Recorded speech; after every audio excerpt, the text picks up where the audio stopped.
Global Compact in Portugal. I don't know if you can hear me. I hope so. Yes, I do. Wonderful, thank you. Well, now my voice is much more sexy. Well, I will present you our speakers, and they will be Amílcar Falcão, which is from University of Coimbra. Please, you can sit. Isabel Neves, President of Unidade das Nações Association. Well, since we will be sharing the microphone, you can stay there. Okay. And then Anabela Rosa from ILO Portugal, International Labour Organization. Sorry for using this kind of language. Vasco, Malta, from Migrations in Portugal. Delfina Soares, thank you. You can sit. You can stay. Pedro Krupensky. We need more chairs. And Delfina Soares. Already here. Oh, sorry. And Beatriz Imperatori from UNICEF, Portugal. We have a problem with chairs, we have a problem with microphones, we have a problem with resources. I will step down, please. You can sit.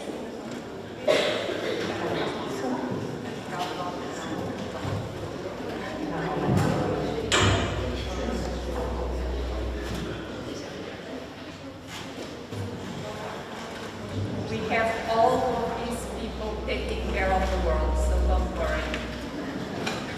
We are well. Well, now that the presentations are done,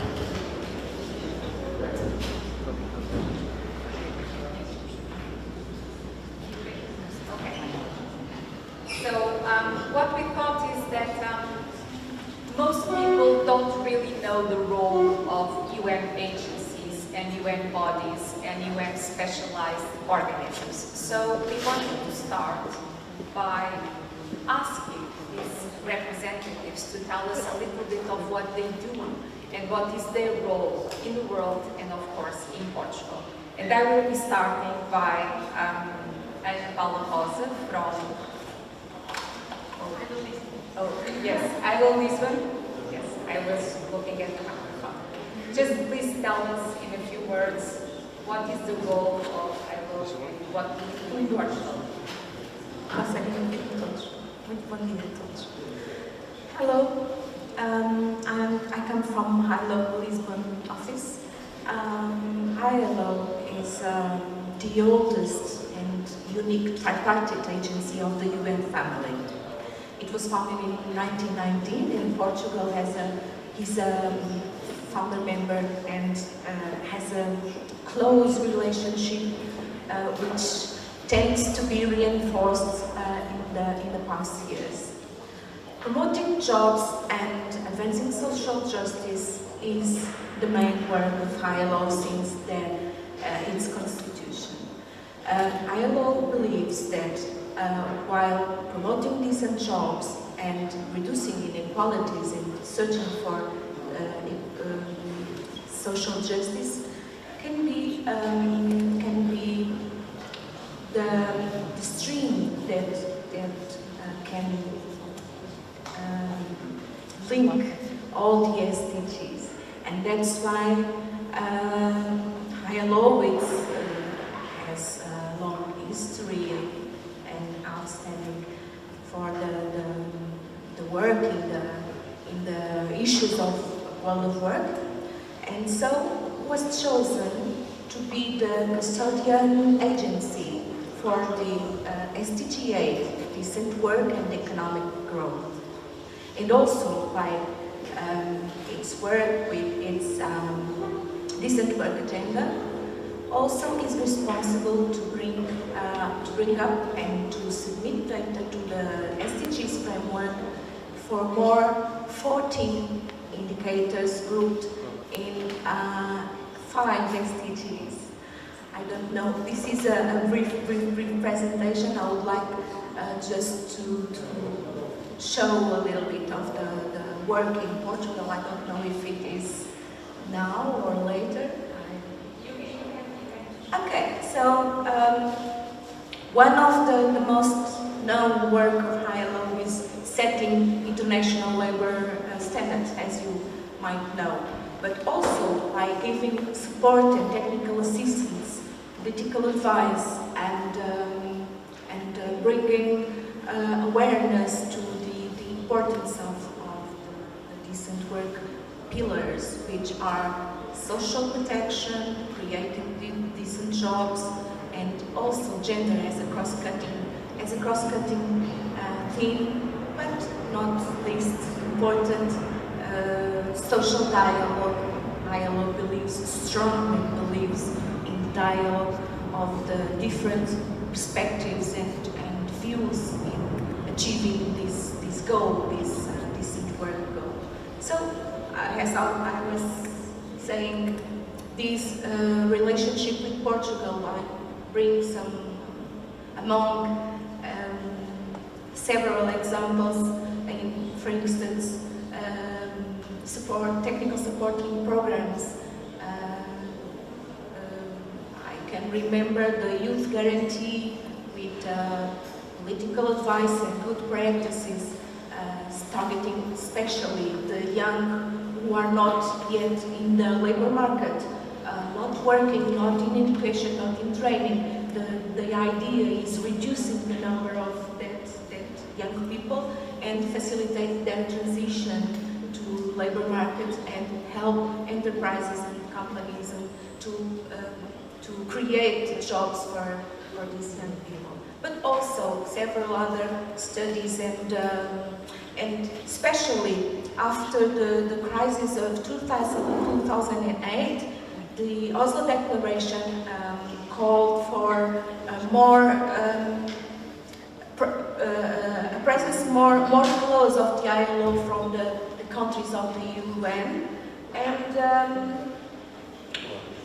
another example is the study coordinated and conducted by ILO on decent work 2008 and 2018, which brought some insights to the major trends and what has been the efforts and the policies that were implemented to achieve this decent work. And so many other examples, sectoral automotive future of work, and more recently the technical support that the Ministry of Work asked for ILO for the Commission of the sustainability of social security in Portugal. Okay. This is only a few examples. I know that it's helpful. Thank you very much. Paula, maybe now we can go on to Beatriz. So Beatriz, you are from UNICEF. Oh, we have António. This is a surprise because we were having problems with the link. I don't think he's hearing us. So we will go on with Beatriz and maybe you will have your share so that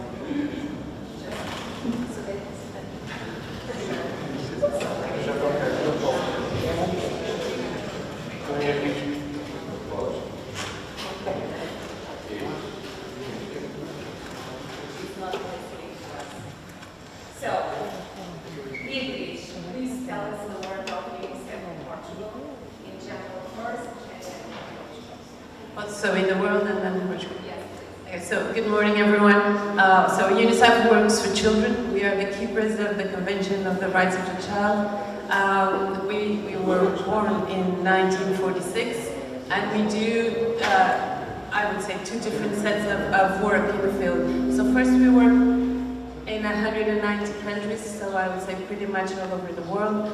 And we do emergencies and we do work for development. Emergencies is where we work to save people, so children, I would say mothers and families. Then we work for protection and we work as well, the third dimension in emergencies is dignity. to restore the dignity of every child and every family. When we work for development, we look, so we have the Convention of the Rights of the Child, as we are keepers, and then we look at the SDGs, or the Sustainable Agenda, as the way to fulfill those rights. And so the sustainable goals are a pathway to make the convention a reality. In Portugal, what do? First we do fundraising, because all national committees for UNICEF are born with this mission to fundraise so that all the work of UNICEF throughout the world comes true. And then we do a series of programs and initiatives. We do child-friendly schools, which is learning the rights of children in schools. It's not just for students, it's also for the whole community that works at schools, so teachers and everyone, and teachers, parents, and pupils that are in schools. We do child-friendly cities, which the aim is to embed in local policies child's rights. And then we do baby-friendly hospitals, which is aimed at breastfeeding and exclusive breastfeeding for the first 6 months of children. More than that, we follow public policy. And we do as well, with the child guarantee, a very tight work for minors that come into Portugal. And the last example was the work that we did with the government to receive all Ukrainian children that came to Portugal. So I would say those are the main areas. The main areas. Thank you very much, Beatriz. And maybe you can pass on to... I think, yes, my microphone is on. Oh, yes. you have one. Yes, I do. It doesn't look like, right? That's so good it is. Everyone, good morning everyone. It's a pleasure to be here and an honor. Thank you so much for the invitation for IOM to be here. For the ones who doesn't know exactly who we are and what we do, most of the people in this room do not know who we are and actually what we do, so I'm here to help you to know that. So IOM stands for International Organization of Migration, and it is an intergovernmental organization that was born after the Second World War in 1951. And we have currently more than 180 offices all over the world, and we are since 2016 a UN agency. Funny enough, the Director General of IOM is actually a Portuguese as well. His name is also António, but he's not António Guterres as most of the people try to guess. His name is António, and he's the Director General of the office in Geneva since 2018. So what about the mission? What do we do? I look up to the status of IOM, and I would highlight 4 specific missions that somehow represent the work that we do every single day in more than 180 countries. So first of all, to help the states on the operational challenges on the management of migration. In a world that has, as you can imagine, more than 281 million of migrants, more than 22 million of refugees, our work, our daily support is to help the states to better manage the migration. You know that we have currently more than 5 million citizens outside Ukraine, but we could speak also about what is happening in Afghanistan, what is happening in Yemen, what is happening with Rohingya, what is happening in Venezuela. There is a huge number of humanitarian situations, conflict situations that make people move from one point to another point.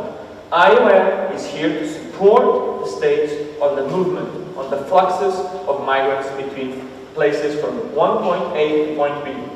Also, to better understand the issues of migration. It sounds like a noble sentence, but you cannot even imagine how many people are based on fear regarding migration, based on wrong facts about migration. So it's important to help everyone to understand what it is about the phenomenon of migration. Third of all is to promote economic and social growth through migration. There has been several episodes and stories and examples on how can migrants in very different countries help economically and social growth of a lot of economies around the world. And fourth, finally but not least, to defend human dignity and well-being of all migrants. And we have done a lot of work on projects on raising awareness to people to better understand what are the role of migrants in their society. So this is in overall what we do. If you ask me what we have done here in Portugal, I have here written about 2 sentences, but I'm not going to read it, because I think the best example that I can give you is to tell you a concrete and real story. On the 20th of October of 2021 last year, a man with his 5 children and wife, called Al-Asi Nasser from Afghanistan, arrived to Portugal after waiting 5 years, 6 months and 27 days in Greece. He was resettled here in Portugal. The first thing that he asked me when I was waiting for him in the airport is, literally, where are the schools where my son can go? And his major concern was to make sure that his children would have access to education. We immediately explained to them the place where he was going to live and what would be the schools. And we said to them that in about 10 days they can start the school. He cried immediately when he heard this.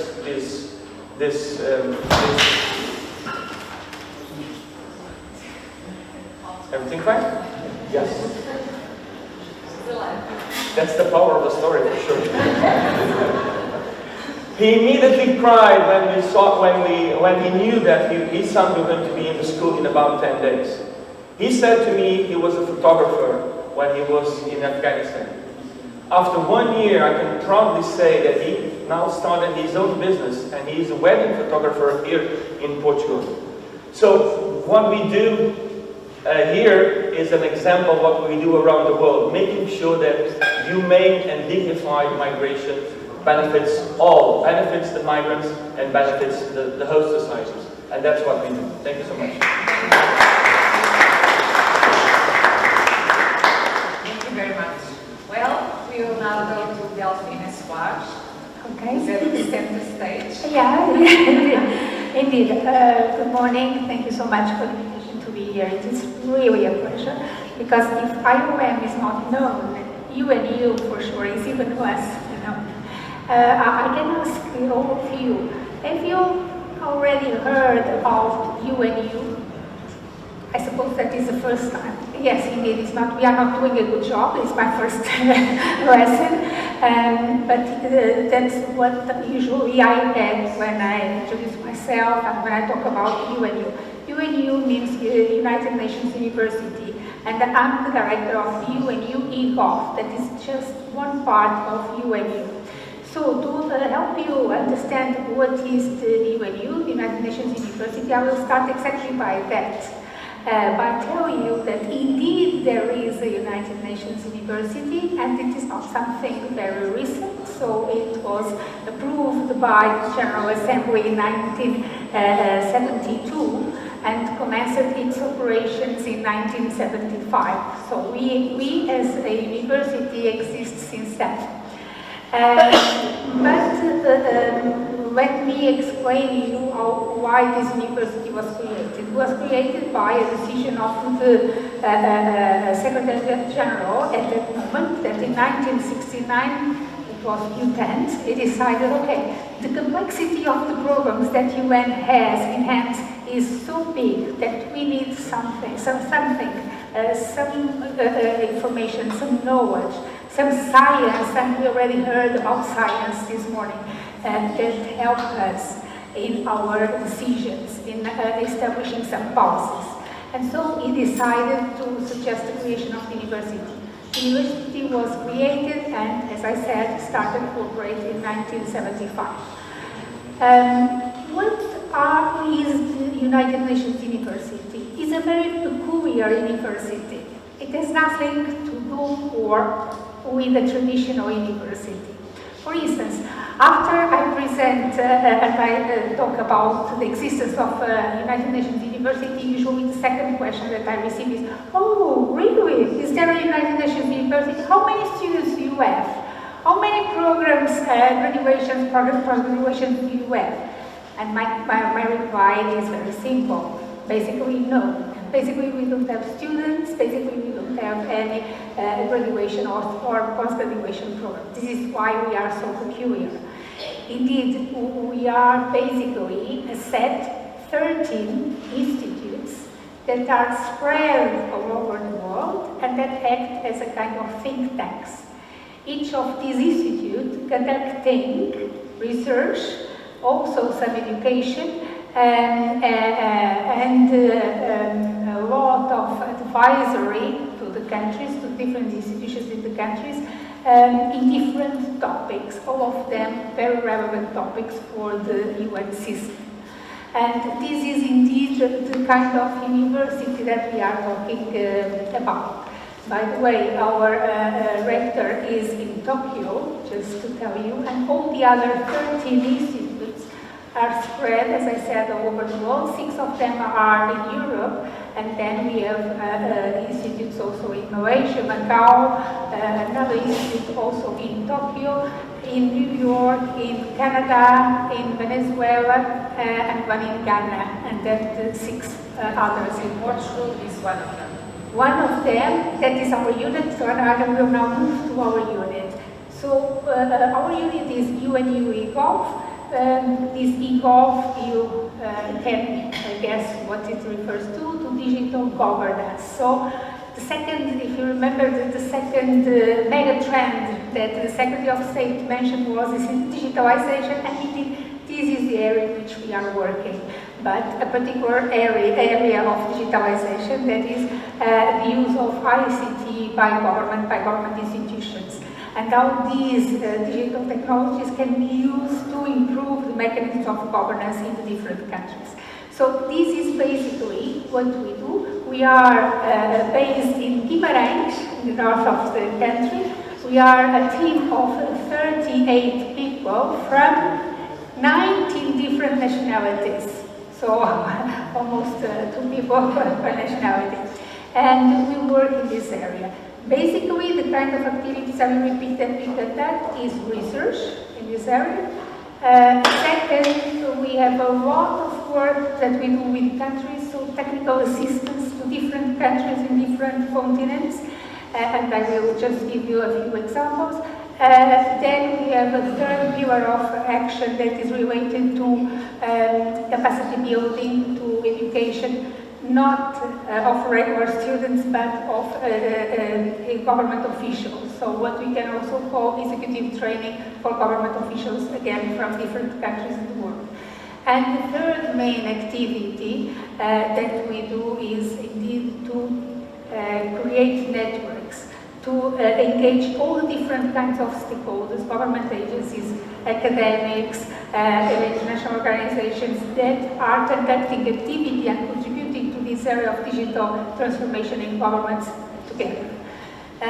Just to mention some of the countries with which we have been working, I can start, for instance, by Africa, because our mission, of course, we should work with all 193 member states of UN, but of course we try always to support as much as possible those that have more needs. And we work a lot with African countries, namely with PALOP countries, Portuguese-speaking countries. I just returned from Cape Verde, where we had a mission of 1 week working with them. And by the way, this is, I think, the secret, and what we should always do is to work with the countries, to engage them and to help them, not just to present solutions to them, but to help them to develop their own solutions.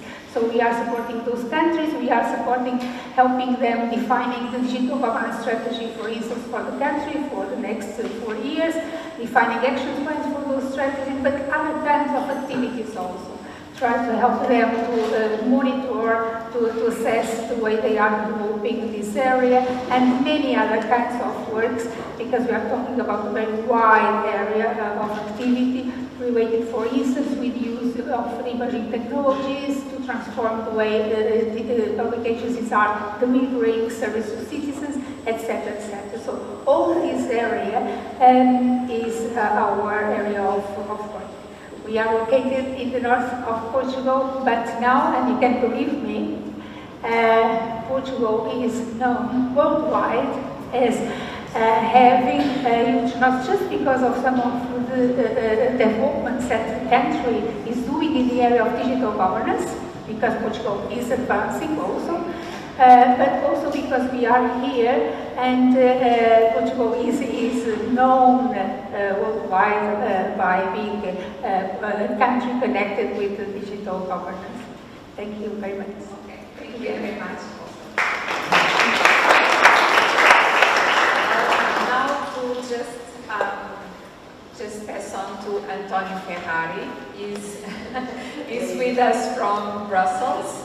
And he's the glue of the UN system, and I will let you explain what I mean. Hello, good morning to you all. Thank you so much. First of all, I would like to wish you all a happy Black Day. It's a very important day for us. Thank you so much for having me. It's a pleasure to join the UN family in Portugal, to have this opportunity to showcase a bit our work and our priorities. And thank you very much to the Planetiers Gathering to give us this opportunity. Today is a day to celebrate the world's biggest international organization, its work and achievements, but also to focus and identify what needs to be done and what needs to be improved, always keeping an eye in the so well-known Sustainable Development Goals and the 2030 agenda that will and the need to shape a new development system that leaves no one behind. We really need to make sure that we are not leaving anyone behind. And in a nutshell, I would like to get this opportunity to mention very briefly some of the main achievements of the UN so far throughout these 77 years and the main achievements that we are living today. So currently the UN system protects more than 1 million people that are fleeing from war, from famine, from poverty, from persecution. It provides food assistance to 128 million people in 80 countries. The UN also supplies 45% of the world's vaccines, so helping to save 3 million lives every single year.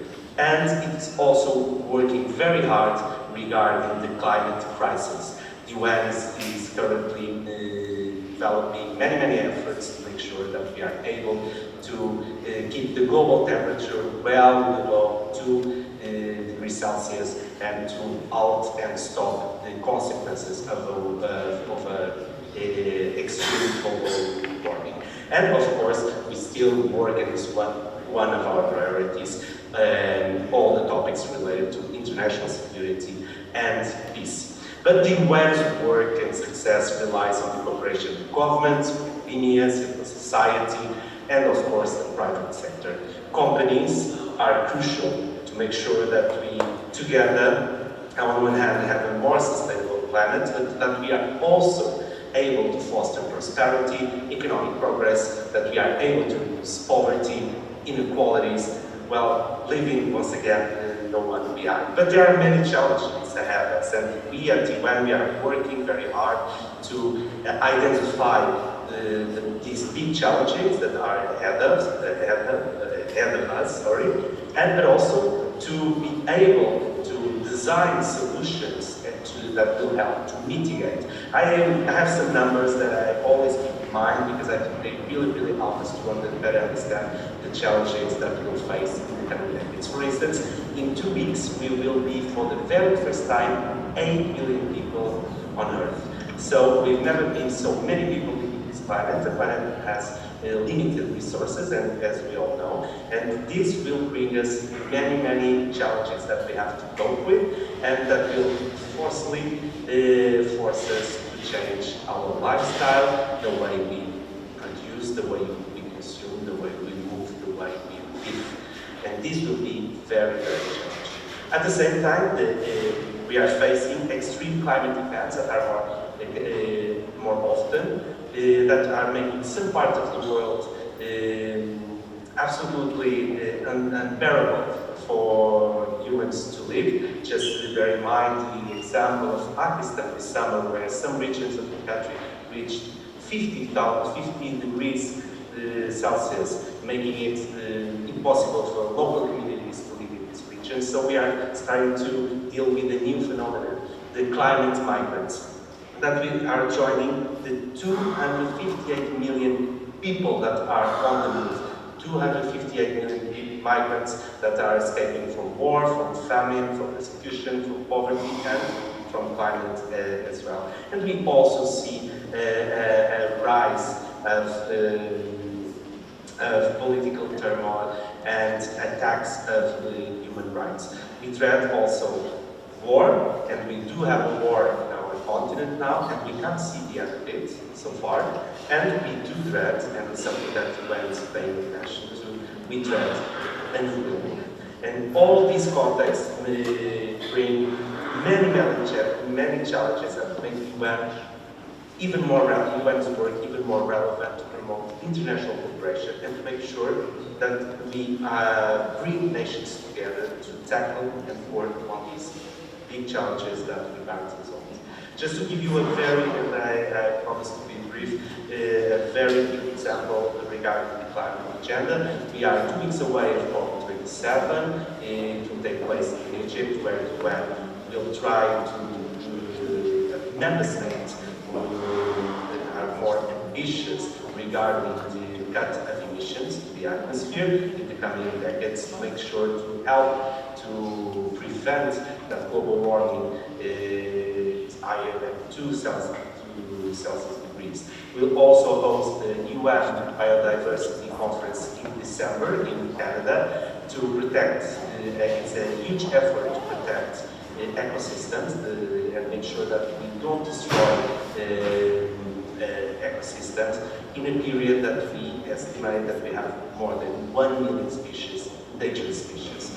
And we are also announcing a water conference for 2023 that will take place in New York, that aims to tackle the global water crisis that is already affecting more or less half of the world's population, 3.6 billion people. So this is regarding the climate agenda. These are some of our main priorities, but also just to finish, I would like to remind the contribution of the UN for peace and international security. We are on the ground to assist and provide humanitarian support in areas that are raged by conflict, and these regions are one of the living the most severe humanitarian needs. In Syria, in Yemen, in Central African Republic, in Mali, Ukraine, Afghanistan, name it. There are many regions of the world that really rely on the UN's support, where the UN is life-changing for local communities, in a period that we also see human rights going backwards. Just bear in mind, for instance, what is happening in Afghanistan, where women are now prevented to study, for instance, or in Iran, where human rights are constantly threatened and attacked, making and provoking political and social turmoil. So this is just I tried to, in a nutshell, showcase the importance of the biggest international organization in the world. It's a challenging and complex work, of course.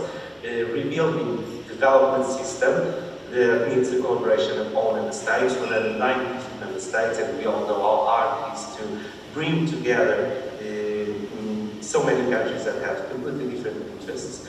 But it also requires, this challenging work also requires the contribution of all sectors of society, and of course the private sector is crucial ally for the plan to make sure that we don't leave no one behind. Okay, thank you very much, António, for your contribution.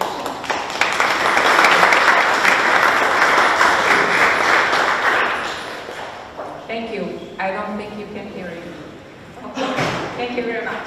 Well, and now we are done with the UN system, all of these representatives that you just heard about. And now my attention goes to Isabel Neves. Isabel Neves is the president of a newborn association that will be part of the UN system in the future, but not at the moment.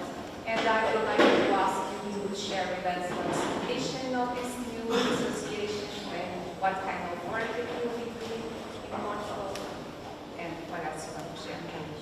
Thank you very much. I beg your pardon, I have a paper in my hand, but I'm not so fluent in English as I'm in Portuguese, so I need this reminder. First of all, thank you very much for the invitation to be here in this anniversary, in this celebration day. And this is also an opportunity to me to present you UNA, a Associação Unidade das Nações, UNA Portugal. UNA Portugal is a very recent association, private association, formally constituted in last June, and results from a movement of citizens whose purpose is to contribute to a global social conscience, who are committed to contribute to an active citizenship, who feel the need to intervene in this society to intervene each time more in search of answers and solutions to the current problems of this world in great change. So we are people who want to be in the process and to be part of the solution. UNA intends to bring together people who think collectively and globally to face the challenge of today's world, thinking globally together with other organizations, equally organizations that exist in almost all the countries, and acting locally through projects and initiatives about social and human rights issues, aligned with the principles of the United Nations and following the suggestions of the agenda of the United Nations agenda. So we want to work not only with issues like human rights, but highlighting issues of great equity of today's society as economic, social, environmental sustainability, topics like poverty, inclusion, health, or peace. So all these issues are very important for us, UNA Portugal.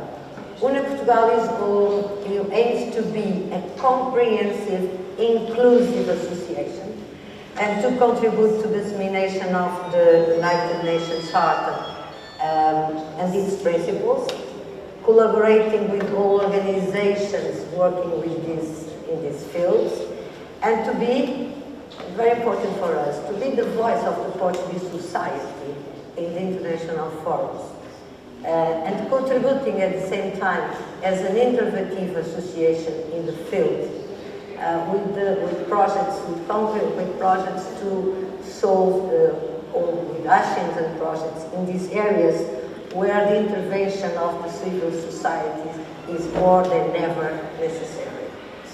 In the near future, we have already designed some actions and initiatives related to the youth, to women development, to health, especially with non-contagious diseases. So we hope that UNA will be able to develop a very good work in Portugal and will be transversal in Portuguese society. And we wish that that organization deserves an increasing very good adhesion of Portuguese people who wants to be intervenient in contributing with new ideas and initiatives to be part of the solutions. So this is the mission of UNA, is to contribute to build up a new world and a new society.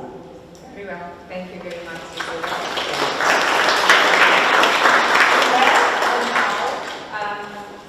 Out of the UN system, we are now going to the social society representation.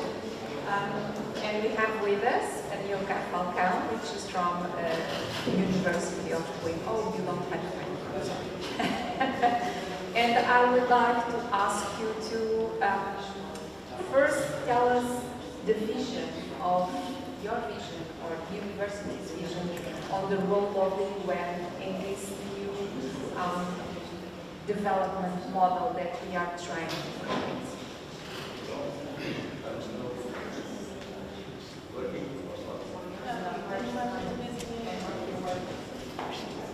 Yes. Okay.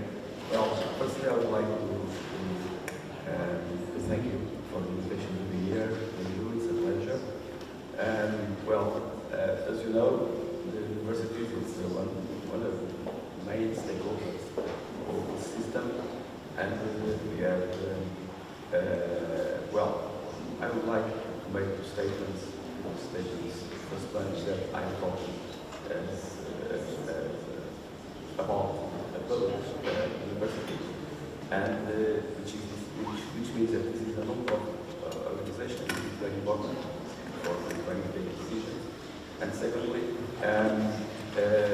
we are ideologically independent regarding the party and so on, regarding the lines of things.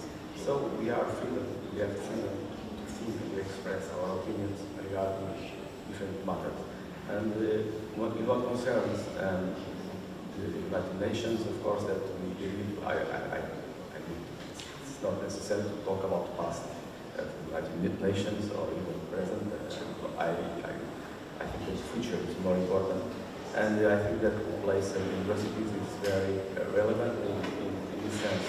As you know, almost all universities, they have the same mission, and in our mission we have three main pillars. The first one is higher education, and higher education is very important because qualification of people is first step to have a better society. And as the Secretary of State said before, what will be the job in the future? We don't know, but what I'm sure is that universities need to be dynamic, and we need to prepare people for upskilling and reskilling, even people that are also in markets working in different. Yeah. So this is our job. We need to be alert, and we need to be prepared to do this kind of job. In addition, we have the young people, and the young people are in 2 decades are the leaders of the country, and we hope that they will take the right decisions, better decisions that we take now and before in last decades regarding the planet. And in addition, the young people, they are very aware of the problem of the climate change and the decrease of biodiversity, and this is a real problem.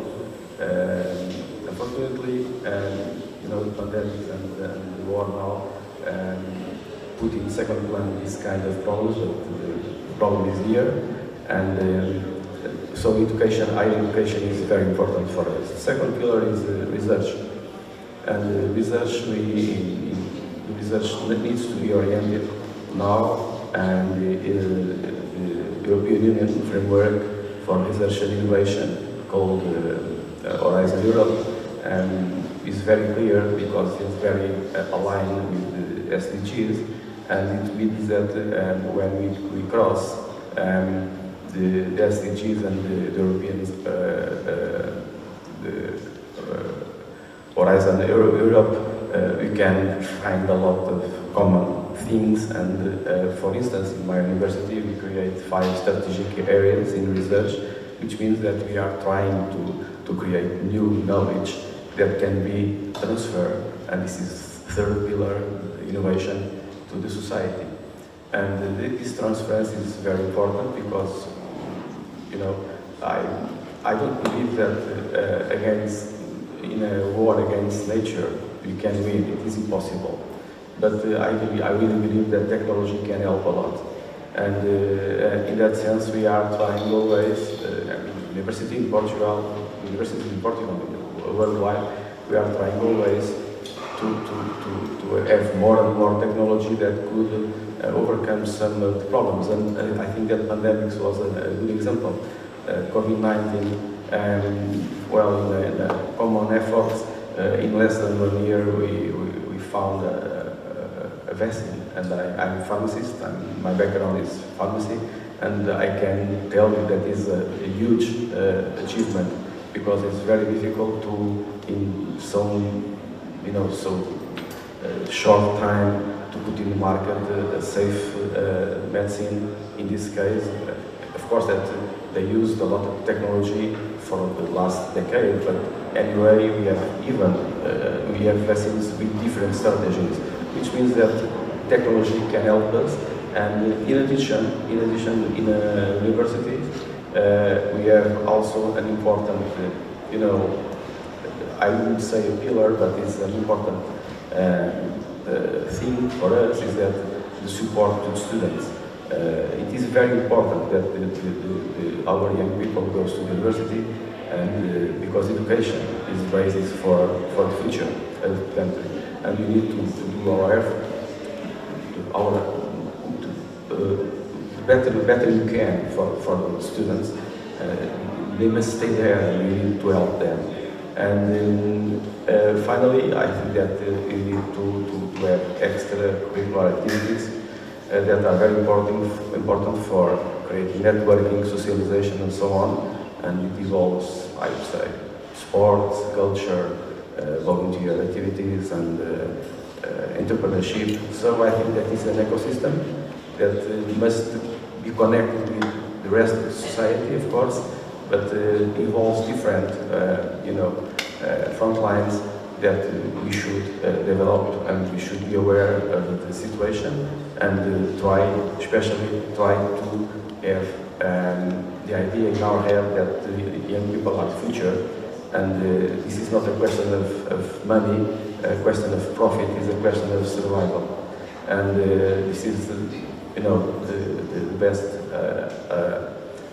the great goal for us is to promote the planet, the values, and that the young people could have a good life with sustainability. Okay. Thank you very much.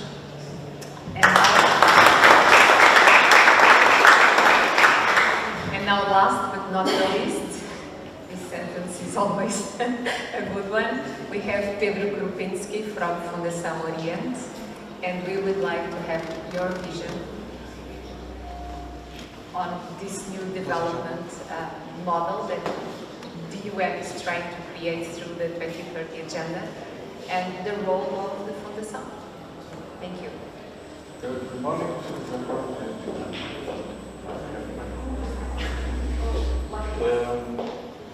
Good morning to everyone. And indeed, Fundação Oriente is not part of the UN system, but I like to believe that we are part of the UN, and I explain why.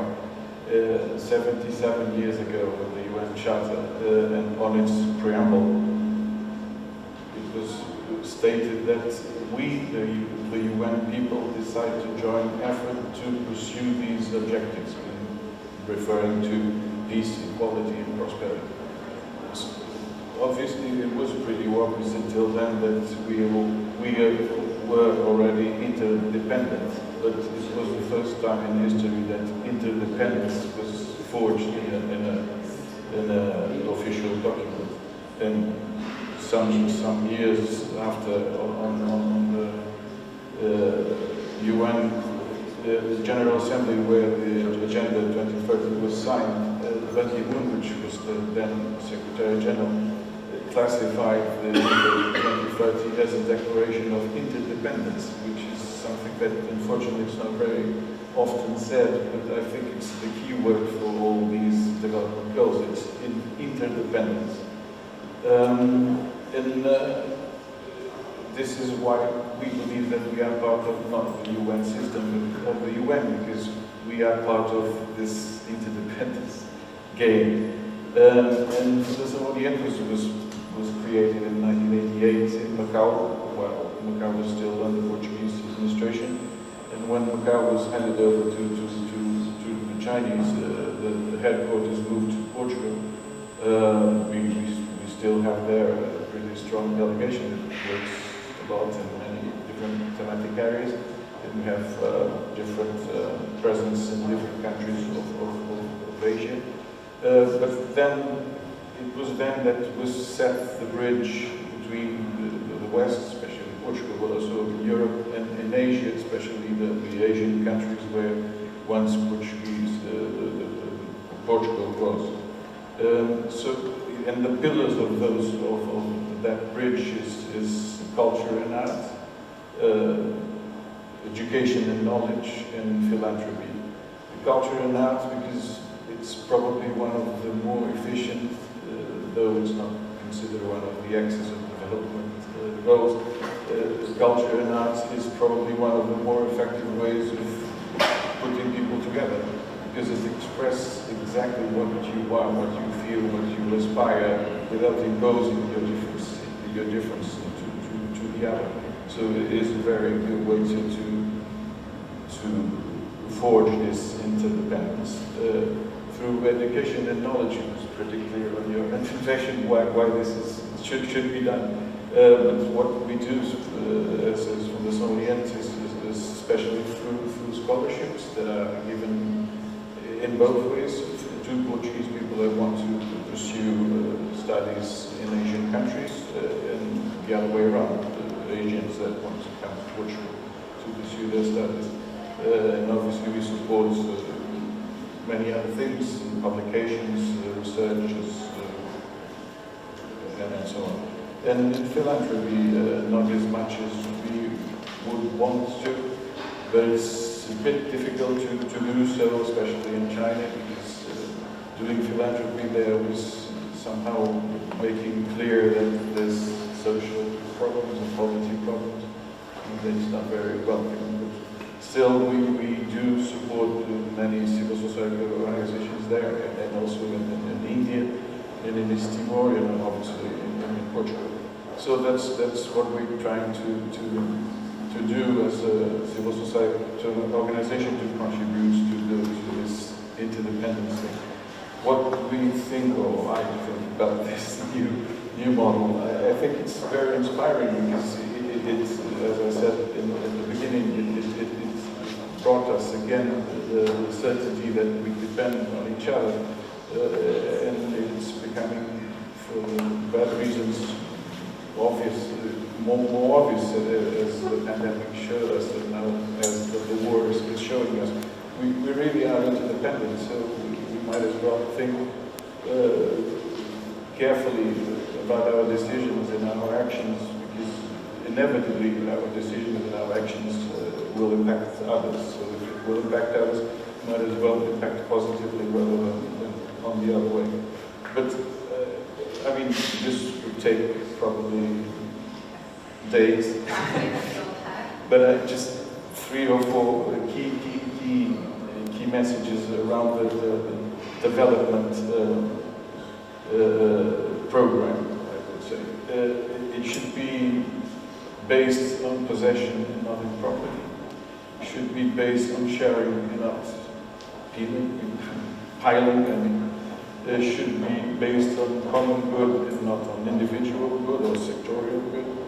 And it should be based on the very clear certainty that it's profitable to invest in human rights.